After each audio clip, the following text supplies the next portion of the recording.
Madame, monsieur, merci d'être avec nous. Il n'avait que 4 ans. Il a été égorgé par qui et dans quelles circonstances? Ces questions sont toujours en suspens. Une certitude, donc, le corps sans vie du petit Rachid a été découvert sur ce sentier de Braine-l'Alleud hier soir. Un jogger l'a repéré et a averti la police. L'affaire est donc à présent entre les mains des enquêteurs du parquet Nivelles. Il s'agirait d'un drame familial. La mère du petit garçon a été privée de liberté et entendue pendant plusieurs heures. Le point avec Luciano Orcangeli.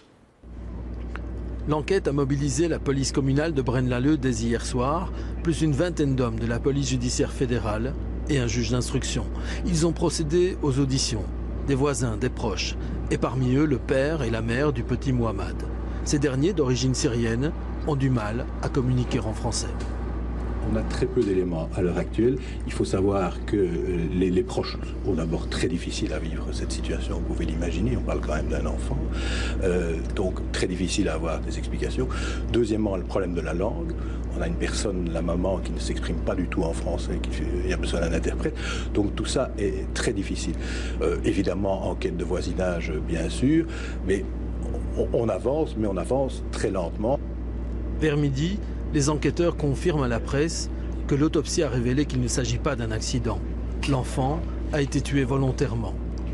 Les auditions vont reprendre durant tout l'après-midi, mais à cette heure, elles n'ont toujours pas déterminé le mobile de l'infanticide.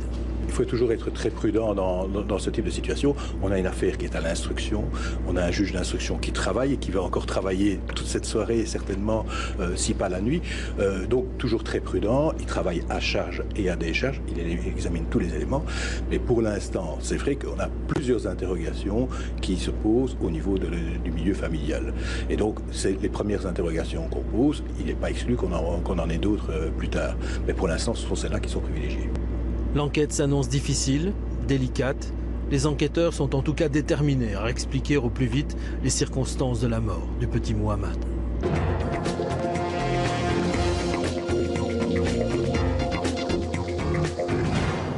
Elle nie les faits, mais ce matin, la mère du petit Rachid retrouvé égorgé à Braine-l'Alleud était placée sous mandat d'arrêt. Elle est accusée du meurtre. La maison familiale est aujourd'hui silencieuse. Sur la porte, les scellés indiquent que les enquêteurs sont passés ici pour récolter des indices et leurs fouilles ont été concluantes. Dans la maison, ils ont trouvé des traces de sang humain et la thèse du meurtre familial se précise au fil des heures. Principalement, on a retrouvé des traces de sang dans l'immeuble qui manifestement ont été nettoyées. On a trouvé des vêtements qui ont été nettoyés aussi avec des traces de sang. Et on a retrouvé un couteau nettoyé aussi, mais qui pourrait aussi être un couteau qui a servi dans les faits. Et puis il y a la question de la situation géographique. La maison est située à 400 mètres seulement du chemin où le corps a été retrouvé. Les enquêteurs se demandent comment le corps a pu être transporté jusqu'ici. L'audition de la mère se poursuit mais sans succès. Pour l'instant, donc, la maman nie les faits formellement. Elle conteste être concernée de quelque manière que ce soit.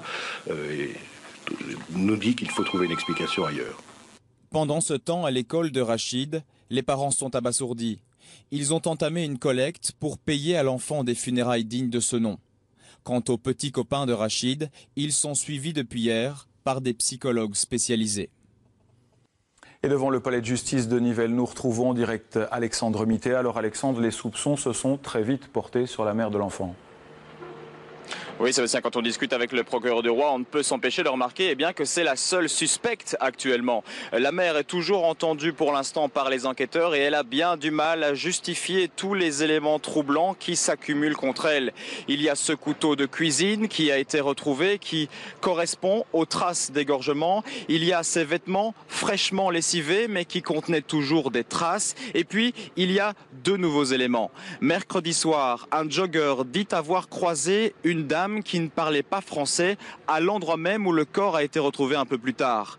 Eh bien, plus tard dans la soirée, le jogger a identifié cette dame comme étant la mère de Rachid. Et puis ensuite, il y a aussi le fait que la mère a dit aux enquêteurs qu'elle avait perdu les clés de sa maison. Eh bien, c'est une information que les enquêteurs connaissaient déjà parce qu'ils ont retrouvé son trousseau de clés. Il était à côté du corps de l'enfant égorgé. Et bien évidemment, la mère de l'enfant est toujours présumée innocente, Sébastien, mais ce matin, un mandat d'arrêt a été délivré à son encontre pour meurtre. Et il faut bien le dire que dans la tête des enquêteurs, eh bien, cette dame de 40 ans commence tout doucement à ressembler au suspect idéal. Merci Alexandre pour toutes ces précisions.